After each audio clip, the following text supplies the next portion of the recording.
Okay guys, so nandito ako ngayon sa bahay ng kapatid ko. Huh? Maganda yung bahay ng kapatid ko, si Junjun.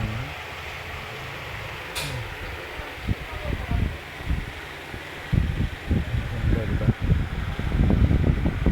Okay dito.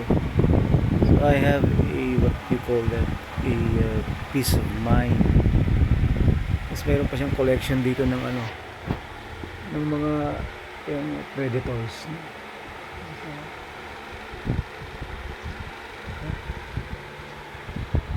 Chloe, anak mo. Diba? Okay dito.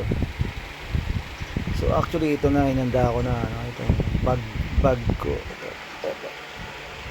Yung bag ko dadaling ko together with my cap, tapos yung mga gamot, no? Then ito yung alcohol, tissue.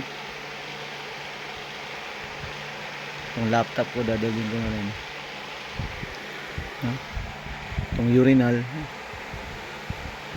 pati yung ano na yun, pati yung wheelchair, walker, and itong aking saklay. Uuwi na ako sa Malabon City. Kaso dun guys, mag-isa lang ako, no?